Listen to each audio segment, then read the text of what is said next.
Hey everyone, welcome to another live coding session where we're actually going to do more talking and less coding. I'm joined by with Denim, so Denim's been helping me on this project and it's been a lot of fun. So hopefully you'll learn a lot from him this time. Denim, so let's jump in, and I'm hearing myself in YouTube. There we go.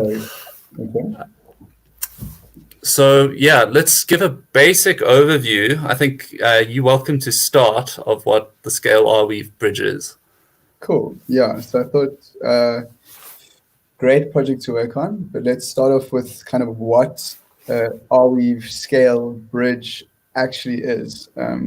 It's one of those things where it makes a lot of sense once you understand, but you wouldn't exactly be able to tell someone over beer as a friend like the Skale-Arweave bridge and instantly expect them to understand.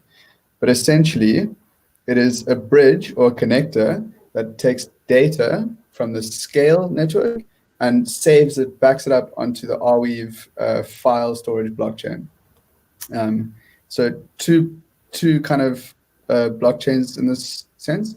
One is the Arweave blockchain, which is a file storage blockchain, a little bit similar to, if you're familiar with IPFS or Filecoin. And then Scale is a layer 2 scaling solution on top of Ethereum, which, if you're not familiar with the layer 2 solution, essentially allows you to get much faster and much more affordable transactions than you would on the Ethereum network, which is super prevalent right now with the current gas prices. So we've built this kind of bridge between the two, which is intended for Scale operators to back up their data from Scale onto Arweave blockchain. And there's different points of data that they might want to save, and we've kind of got this input flow of how they can save data from different data types they want and save it onto the Arweave blockchain. So there's a little bit of integration on this project with both different sides, but I think to go on from that, I think let's maybe go through a demo of it in action, and then we can also discuss some of the stuff on the GitHub page. But cool, take it away. So we can actually go through the steps of starting it all up. So you'll first do make restart dev. I can't see. I think. Oh, you can't see my screen. Not yet. Yeah. Might help. There we go. Boom. So this is the command I'm going to run because it's already running, right? If you're starting from scratch, you're going to do. Let's make it a bit bigger. Cool. So if you're running this from scratch and you've never run it, you'll just run start. But like I say, I'm going to run restart. This starts up. That's slightly worrying. Might have to do a hard reset. I might have to do a hard reset, indeed. Okay, hard reset it is. So the hard reset option actually deletes all of the volume data. There we go. So yeah, we can see everything has started. Then in another terminal, I'm going to start the UI. Hasura being the database, and yeah, the other things are Docker images running the front end and Hasura. Correct. So yeah, exactly. So now I'm in the folder called Hasura. Hasura has a really nice CLI. And yeah, they've got a command to migrate. This basically configures the whole database. And it does so in a very predictable manner, which is really nice for basically database versioning. If you've ever worked with I don't know, a tool like Flyway or one of those database migration management systems, Hasura basically has that built in. So here we can see These are all the steps. So the first thing I do is create a table called user, and it runs this SQL command. And So Hasura yeah, is a open source framework built on top of PostgreSQL. exactly. Cool. Hasura console, and then this is also a really nice thing. Okay, which I already have running. I've got it running in this tab. And this basically allows us to interact with Hasura and see all the data directly, which is really nice. As soon as it finishes migrating, we'll see all the data. We'll see all the tables populated over here. The next thing is that Hasura basically acts as our API gateway. So I think there'll be a nice graphic here. So here's our app, which is actually a web browser, not a phone. It communicates via GraphQL to Hasura. It also has its own authentication. We use GitHub exactly for authentication. Denim, by the way, can you hear me fine? Sometimes the internet is breaking up a tiny bit. I'm not sure why. I can hear you perfectly. Okay, great. Yeah, it's probably people at my house watching all sorts of stuff in high definition. Okay. And then, you basically want to do some more advanced things that aren't just GraphQL queries and that aren't just the database. And for all of that, we have services running called actions, right? So we're going to dive much deeper into actions, but I've got this folder, and here's all the code related to actions. And you notice that that actions only communicate with Hasura, and Hasura only communicates with actions. At no point in time does the application ever communicate with your actions. So you need a good firewall. Pretend this yellow dotted line is a firewall. Cool. And here we go. Here's our full database, but everything's empty. So if I go through here, there's no data, right? So this bridge, this is actually one of the sort of very core pieces. And what we're going to do now is create our first bridge. So I've started the UI already on port 3000. And this is what we get for not merging our code before starting, I guess. Let's see what's up. Something's already running on port 3000. There you go. Okay. Yeah, what's this though? Okay, I've got lots of old code running. I'm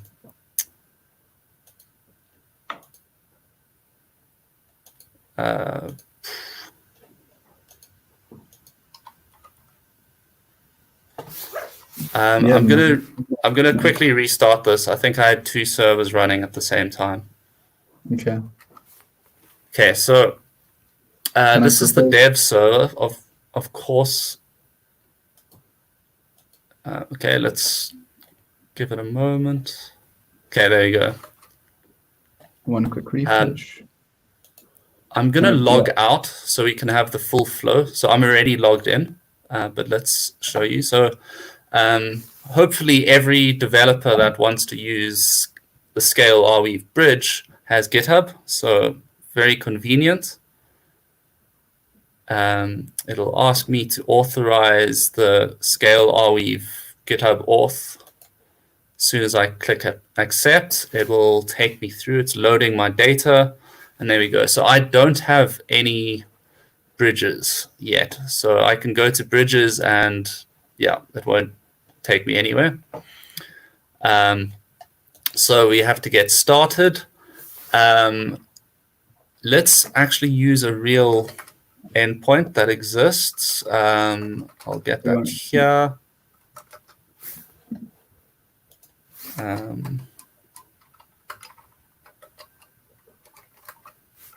paste that, and then let's grab the chain ID.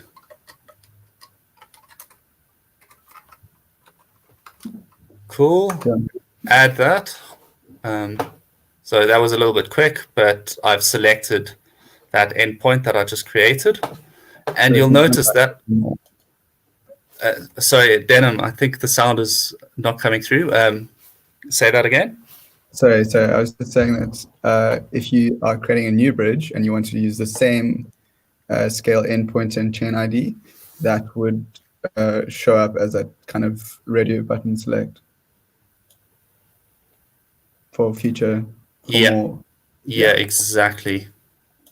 So here we go. This is what we just created in real time. The next thing, we have to choose what type of data we want to back up.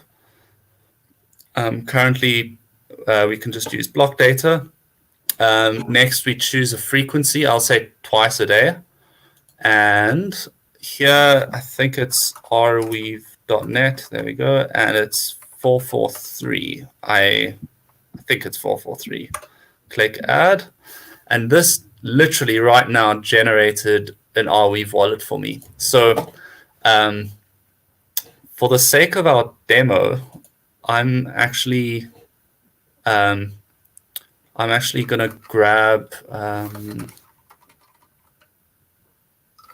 think it's in temp. And yes, anyone watching this stream can try and steal the tiny little bit of Arweave tokens that I have. Let's just come here, rename. So I'm going to go to Arweave key and replace this. I'm going to click edit, paste that text. Was that correct? Yeah, it starts with D1. And I'm going to replace the private key that I've got there with. And just to explain why, it's because this generated wallet has a 0 balance, so it doesn't have any tokens that we can use to upload to Arweave. And Arweave tokens are essentially the currency you use to pay the network in order to upload data onto Arweave. But precisely, this is a wallet now with some token balance. So this won't update now, but in the next step, you'll see we've got some balance. We create it, and we can see our bridge. You're on bridges already. Yeah, I was trying to be clever at the beginning. Cool. So it's done 0 syncs. It's never actually done a sync. And yeah, this is the endpoint. So we can actually click on this and see the syncs. And the next step is to actually make it run some syncs. So maybe another thing, Denim literally just implemented this, and it's really cool. People who might have multiple chains, multiple bridges, syncing different types of data, it's really nice to say, I don't know, default block data, right? And create that, and then that's added to the database for convenience. Right, so that's over here. Where is it? Yeah, here's the label.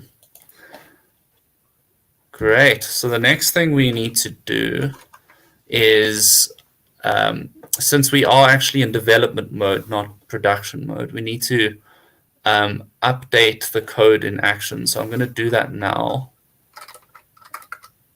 Yeah, let's actually do it up top here.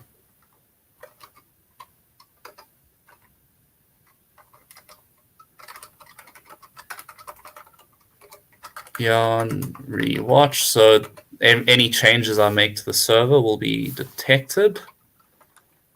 Right. And now let's come here and take a look at the actions. It's worth noting that you might have to make the time a bit shorter than twice a day, just for demo. in the database. Sorry, I missed that. So I think right now the update's set for twice a day. So I think you may have to go into the database You and shouldn't be. set the time a bit shorter for demo purposes. Yes, we'll do that right away. So currently we're only syncing every day and a half, right? Which definitely isn't enough. So here, the next sync, sorry, not there. Here, the next sync is in, nearly 12 hours because we're doing it twice a day, right? So let's change that. And strictly speaking, this is purely for demo purposes because you probably wouldn't be changing stuff in the database in live. No, actually, you cannot change things in the database. This is admin only. So this view is only for admin. I come here, click edit, and just for demo purposes, let's make it 10.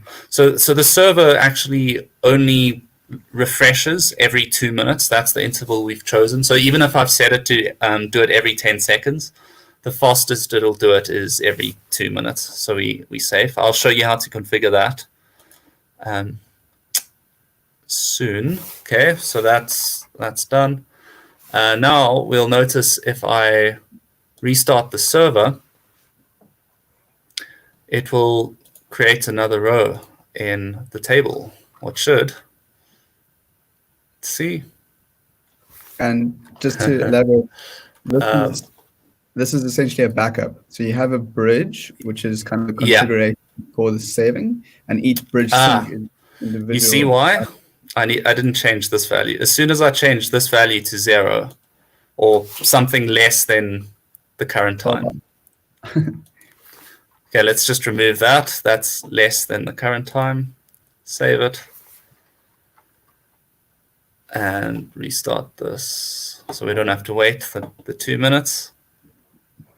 Right. And, well, there we can see it actually working. 100% complete. It's not a lot of data. If it's a lot of data, it actually will have, let's say, 100 chunks. So it'll go 1%, 2%, etc.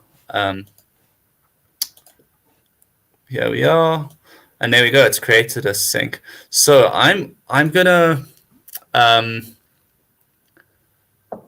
show you the rest of the UI, and then we're actually gonna implement a little feature together just to show you how, I guess, reasonably simple it is to work on this code base.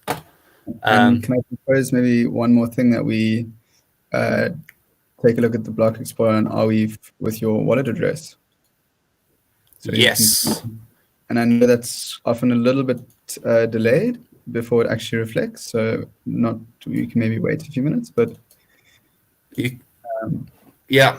So that's alluding to what we're going to do next, right? So currently we don't really get much feedback, right? We know what time it started and what time it ended, but we don't know like where the data is, what the hash is.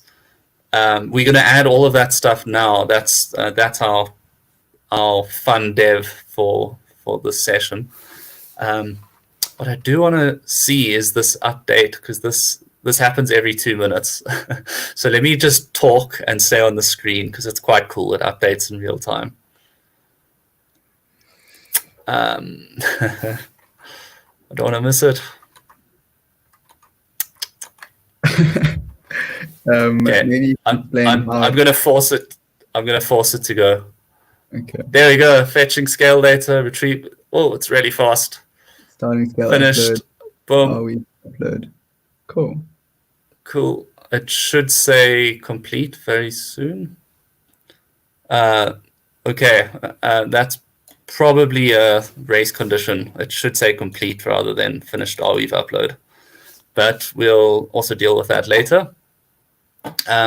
So what I was saying is we've got some information in the database now, right? We've got the Arweave transaction ID. Then we've also got error messages and stack traces. So what happens if a user is, I guess, not very good, and they spell their scale chain wrong. So let's spell this wrong. So it's Skale-Labs.com instead of Scale-Labs.com. Let's save that. Come back to the U. Well, like I say, we're not showing this in the UI yet. It's only in the database. So once again, this does run every 2 minutes, but let's just force reload it.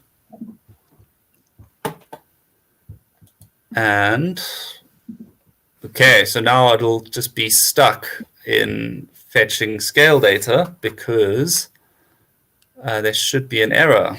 I thought it console logged the error, but maybe it doesn't. But for sure, the error will be in the database.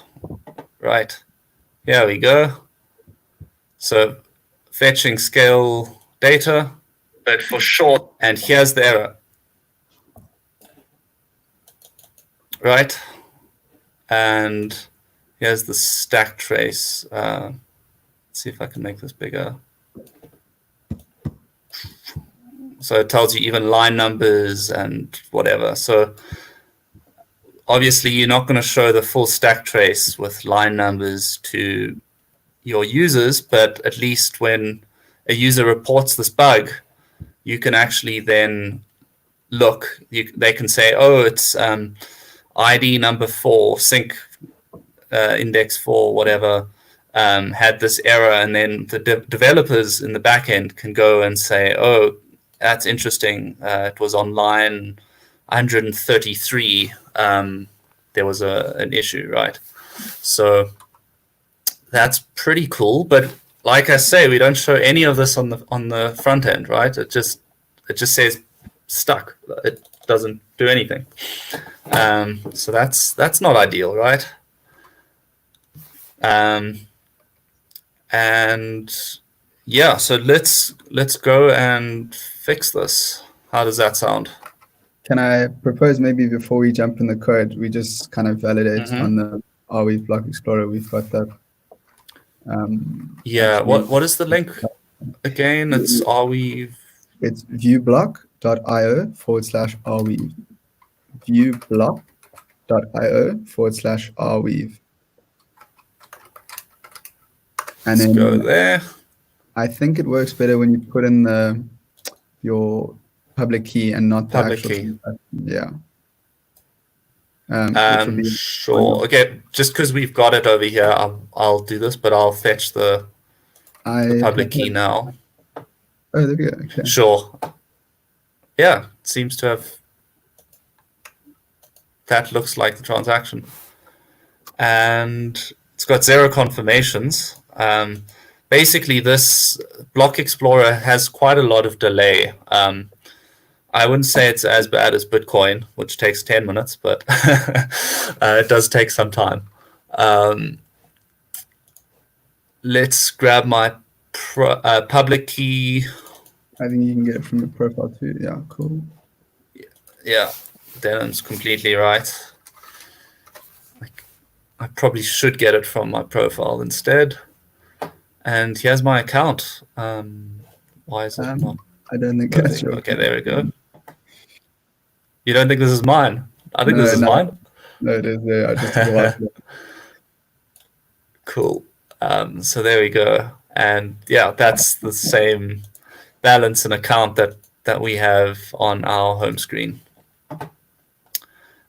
So another feature that we think would be quite useful is to give sort of burn rates of your balance. So if we could give an estimation of, hey, you're using 0.01 Arweave tokens per day, which means your current balance approximately will last this long.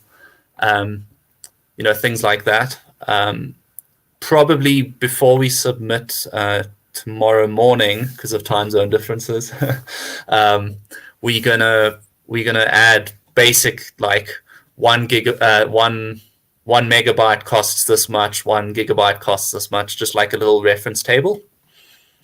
And yeah, I think that's a decent summary. So yeah, you come here, you can see all of your previous fetches, you can give labels, and you can choose the types of data that you want to sync.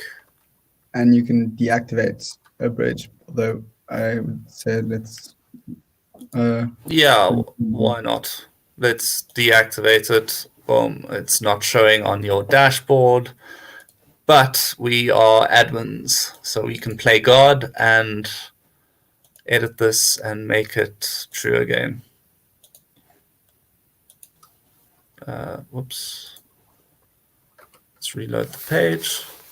Cool. So I'm going to stop running this here. I'm going to run yarn start. And then over here, I'm going to run the development server. So it's yarn. Okay, I have to go into the UI folder.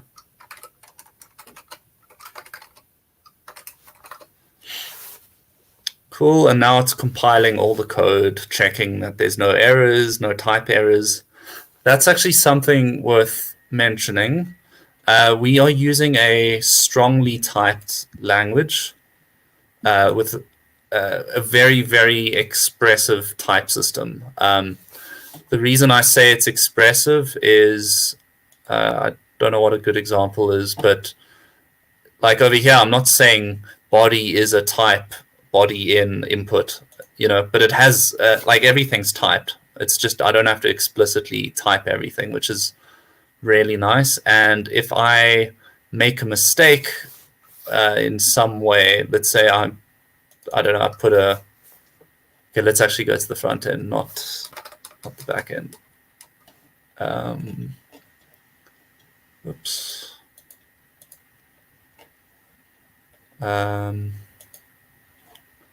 Let's say I come over here and I try and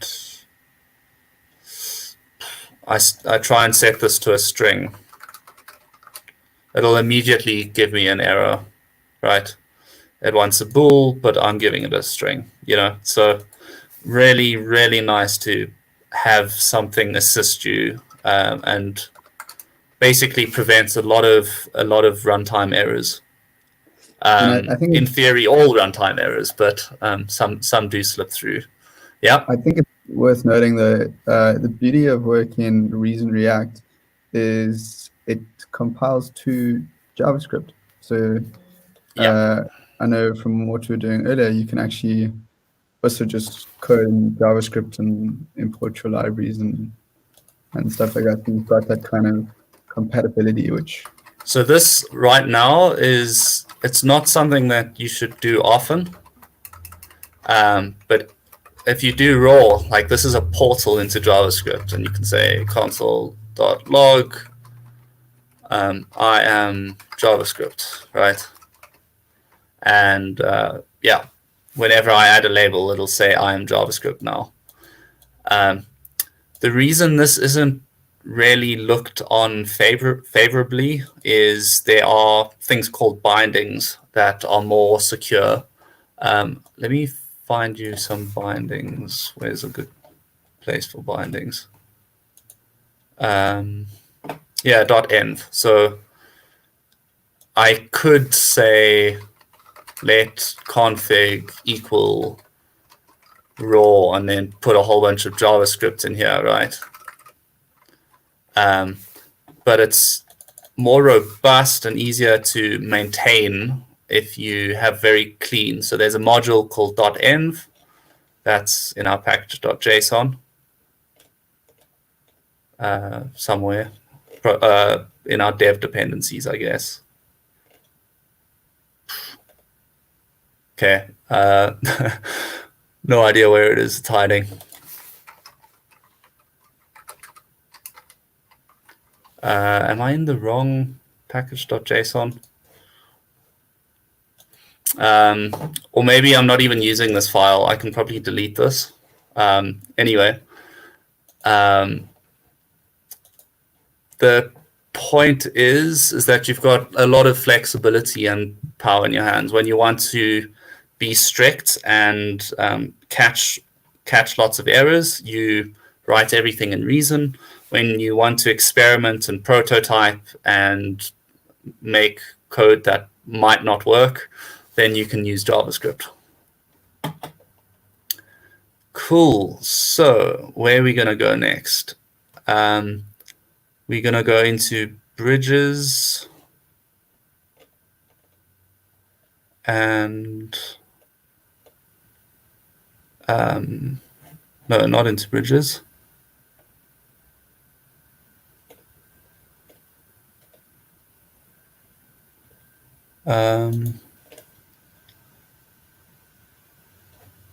Where is that component? Oh no, this is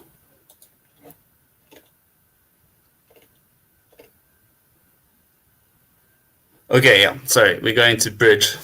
Denim, I'm not hearing you. I'm still here. I'm just muted.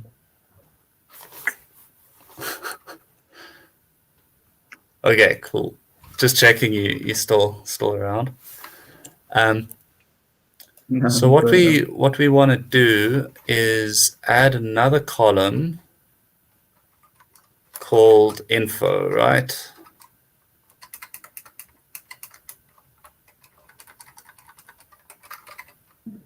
And can I interrupt and ask for a live share link?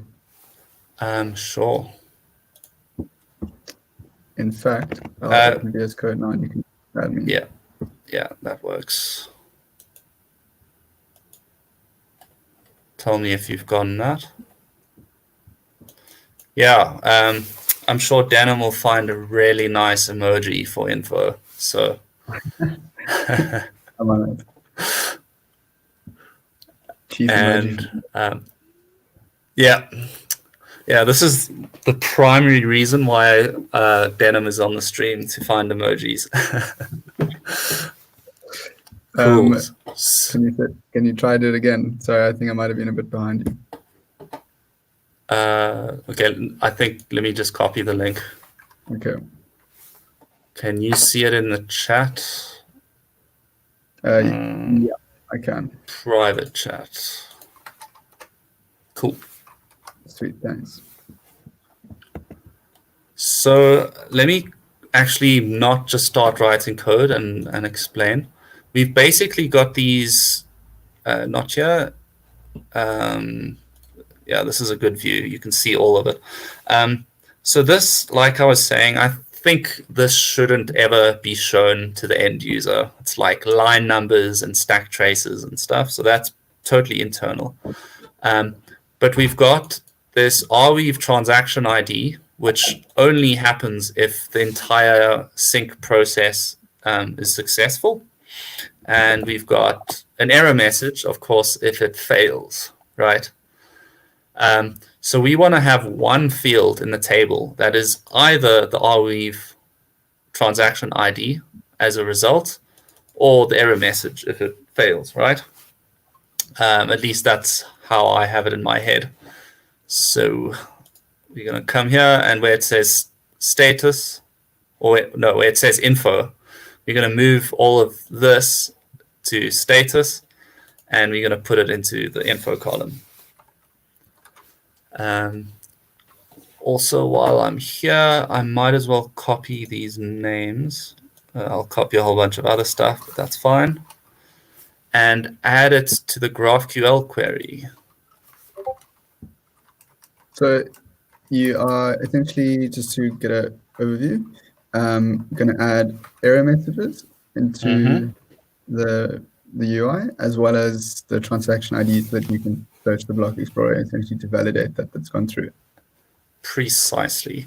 So there's an error, which doesn't make sense, but thankfully I do know what the error is. GraphQL uses something called a schema, which is a definition of the interface. And I haven't updated this. So it's like all the different types of queries you can make, like defined in the schema. And there's a compiler error saying this doesn't exist on the schema. So what we have to do is run update schema. And this basically sends a request to localhost 8080, where GraphQL is running. and it downloads the latest schema and replaces it. And now if I run the reason server, in theory, there should be no errors. Let's check. Great, no errors. My editor's behind, but there we go. Fixed it. Cool. So we've got these two new fields, which we are going to grab. And we're going to put them, where is it? Over here. So this, I guess, maybe looks reasonably similar to JavaScript. This is destructuring, right? So you taking an object, this whole thing is an object, and we destructuring it into all of its fields. Whoops, I didn't mean to do that. And you'll notice this is an optional string, and so is this, right? So this can be null. That comes directly from the database. It's nullable. If it wasn't nullable, it would be a string, not an optional string. So this helps you find errors, of course. So let's make a first, we're going to check if this exists. So in terms of priority, if this exists, we're not going to show an error message. Dana,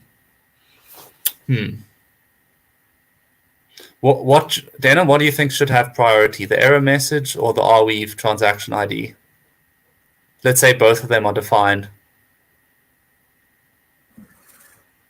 I don't think it sounds not working. Sorry, no, I was on mute. Oh.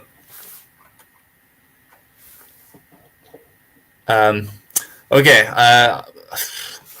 I'm on the spot, but I think, let's make this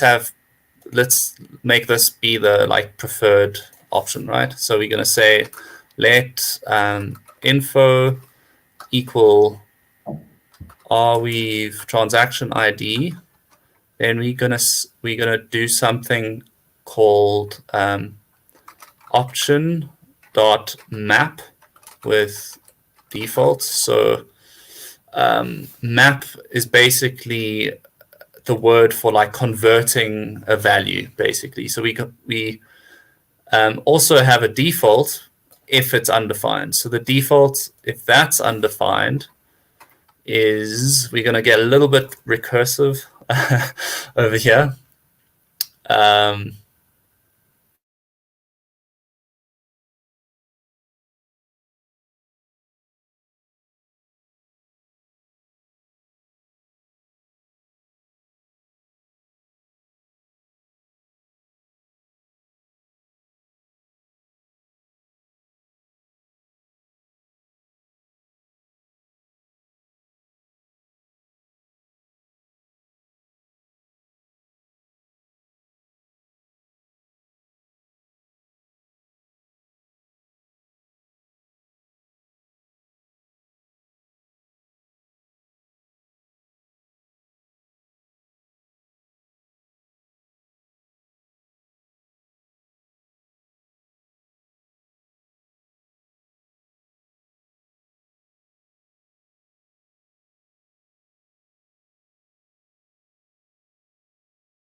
It would seem that Jason's internet is terrible.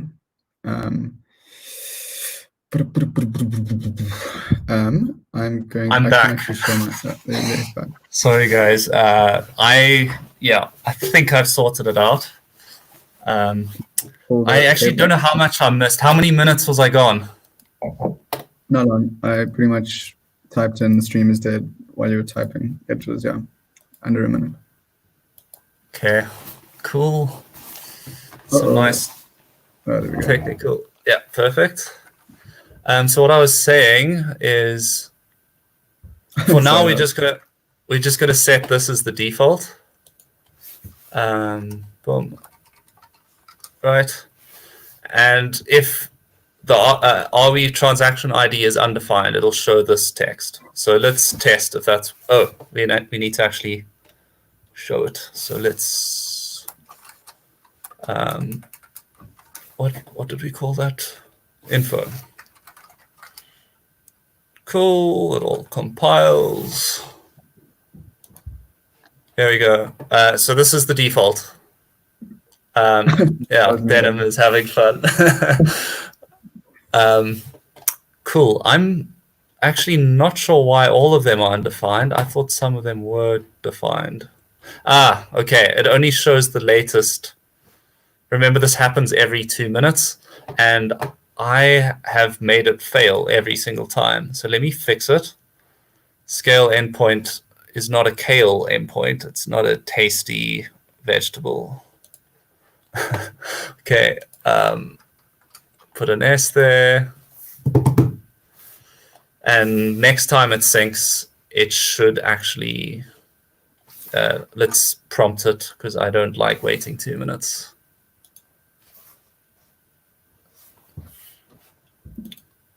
Come on, here we go. Boom, right. So next, we're gonna say, instead of showing that other default, we are gonna show the error message.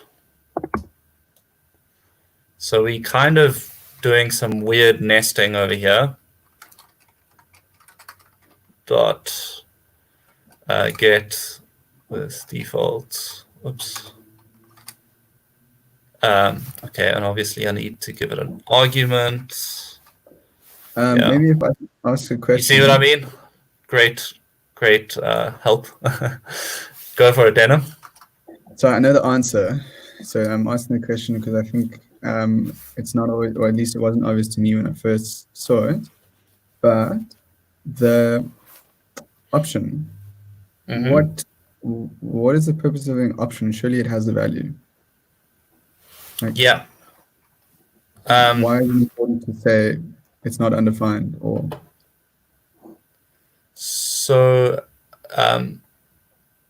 like some code might break if it isn't what it's supposed to be. So let's say we're doing maths and I've got a calculator app and we need to add 2 numbers. You know, what will the code do if one of the numbers is undefined or null, right? Probably it'll crash. So what this structure does of not having anything be null, you've either got it as an option or an actual value. So for example, status is an actual string, right? So this can never be like nothing. Whereas this can be nothing or a string. And if it's nothing and you want to use it as a string, you have to first check, like you have to like think, what do I want to do in the case that this is nothing? So it basically forces you to protect yourself against errors. Yeah, I don't know if that answered you fully, but something like that. No, that's great, yeah. I think we basically done. What I don't really like is that the error messages are so long. Whoops, let's come here. This is the old UI. Let's go to the new UI. I don't know why your pretty icon isn't loading. Cool. Yeah, and maybe let's do something a little bit more fancy over here. Ooh. Can you hear me? Mm-hmm. Cool. This is maybe a little bit more for educational purposes. So now we're doing a get with default. But if we want to do a map with default, then it takes in a second argument, which is the mapping function. So we're taking in the value of this if it's defined. So Arweave tx ID, And now this is a string. This isn't an optional string. This is actually a string. We're going to say txid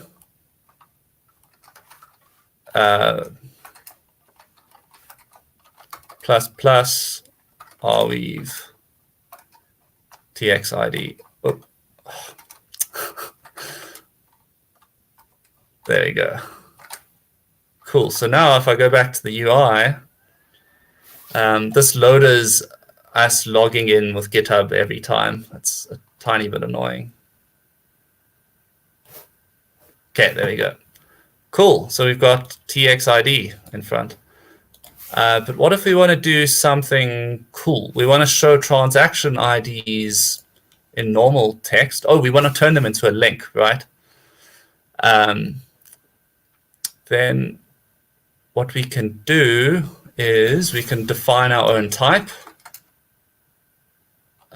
info type, and info type is either a error with a string, or it's a txid, also with a string. I think, I'm not sure why it's giving a problem. Let's put this type. Yeah, cool. I think you can't nest types inside functions like that. Cool. So now we can make, so info is now a string, but what we can do is make info return a tx ID. Over here, we need one more value, right? We'll call it nothing. So if there's nothing to display, it's nothing. If it's an error, then yeah. Cool. So over here, we're going to say nothing, right? But over here, we need to also do a map. I feel anxious that the internet's broken again. No. Okay. No, sorry. So we've got a map. I'll warn you in the code. Thanks. And over here, error message goes to. I think there's a shorthand here. Error message. Okay, cool.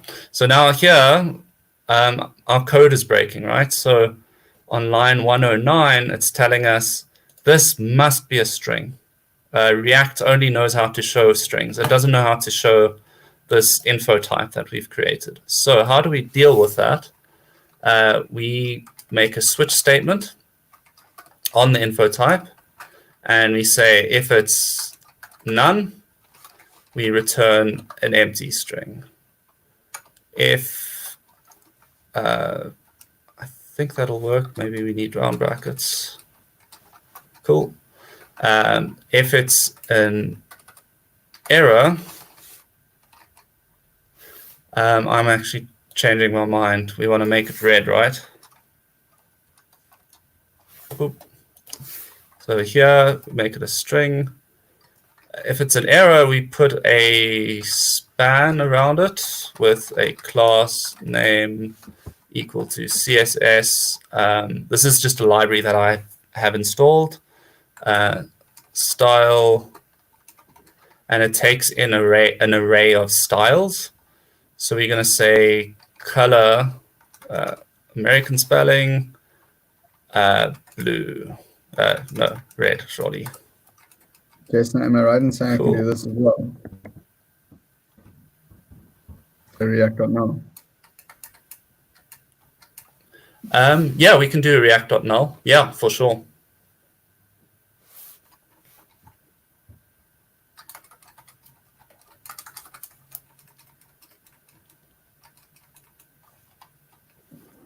The sound isn't great. But okay, error message react.string. So it's a React string now. And we close the span. Just for the sake of getting the compiler to work, I'm going to move this down and say, okay, no, we can leave that. And I think I called this nothing. No thing. Cool. There's an error, unclosed. Is it not the brackets? Yeah, I see it. Great. Thanks, Denim. And it's compiling, right?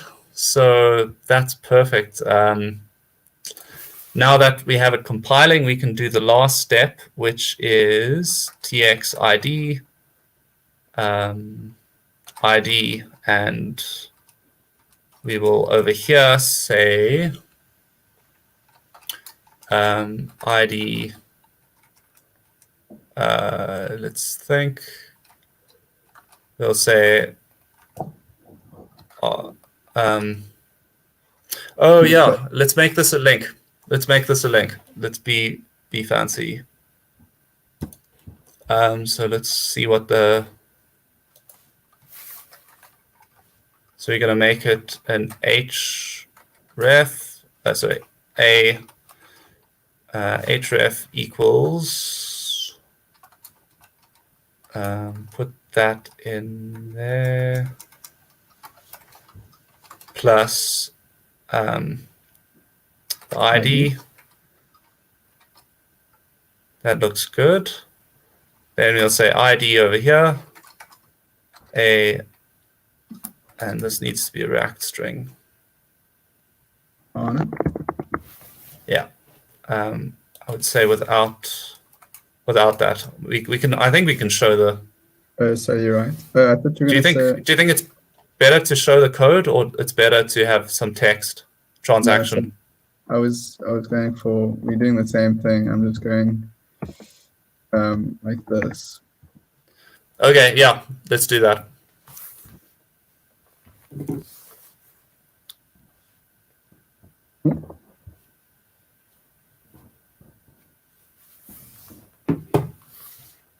Cool.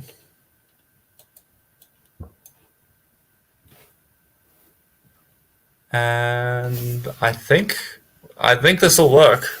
You know, the compiler says it will work, so I've got a lot of faith. Denim's changing something. All right, sorry. None. Cool. Oh, blank. Yes. Yeah. Our front end engineer has some good tricks up his sleeve. Right. Well, I spelled that wrong there. No opener, no referrer. No referrer. Cool. That looks good. And we are okay. Well, I think this is great. You can clearly see there's an error. This one is still pending, and these have links. So I would say we done. Okay, like I say, this Arweave thing is only a little bit faster than Bitcoin, so it's super slow. But give it some time, and this link will work. I wonder if there's something more with a better sort of UX, because that's not really good UX. Anyway, maybe Denim. I think this is great. I don't think we need to write any more code. But let's maybe talk about next steps. I'm going to add our faces to the stream.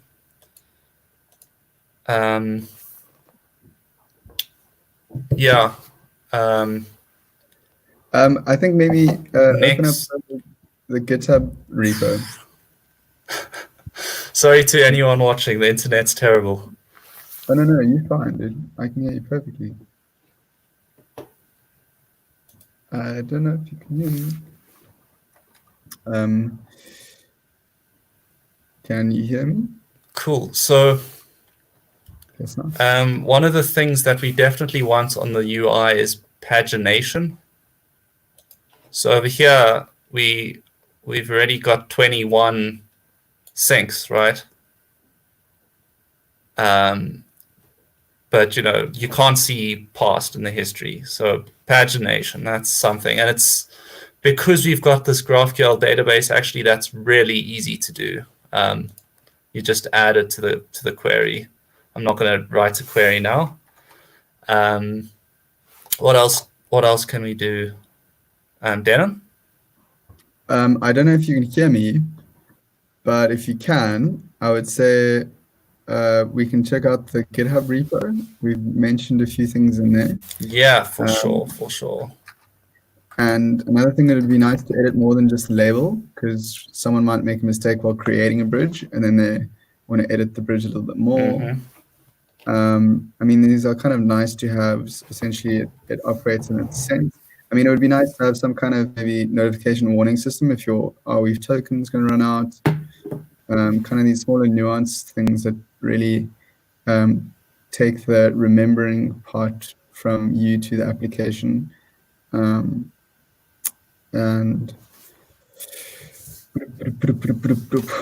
maybe spruce up the about page, because right now it's quite bland. Yeah, for sure. I feel like there were a few things that I didn't quite demo fully, and I always want my streams to be less than an hour, so I think I can do this in 1 minute. But what we can do, let's actually go to the Arweave code. So like I was saying, you can easily, over here, sorry. Yeah, just for reference, this is the logic for fetching block data. This is the logic for fetching event data. So this, we chose to do this in pure JavaScript so that anyone who doesn't know what reason is, they can also create their own sort of strategies of what data to back up. But what I was saying is we've got this arweave.js. So one thing I'm going to quickly show you is we've got this push state, which is really convenient. If you add new functionality, you can update your users. Update from JSON, and let's do on the next line, await sleep for 3 seconds. That's in milliseconds. And then let's say from Denham. So this actually pushes right to the UI. It's really cool. You can do this anywhere in the code. I just chose to do it in Arweave. And then let's do a throw. This is a custom error. So I'm just basically showing off the error handling that we have. So let's save that and quickly go to the UI. Sorry, I'm being slow. Bridges. Update. Oh, I was too slow. Oof. In theory, it should be showing the error. If it's not, I'll have to check that out. It looks like it's not showing the error. Fail. I know for a fact that the error that it catches errors in the scale code. So let's come here and I don't know, do a throw custom error. You've got 30 seconds to make it under your hour here. Oh, maybe that.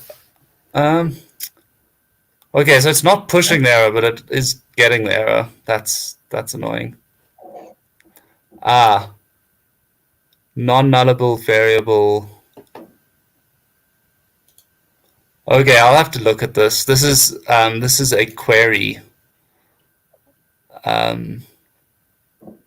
This is an unrelated error. This is a Hasura error. So I'll have to check that out. But oh, I wonder if I haven't updated the schema yet.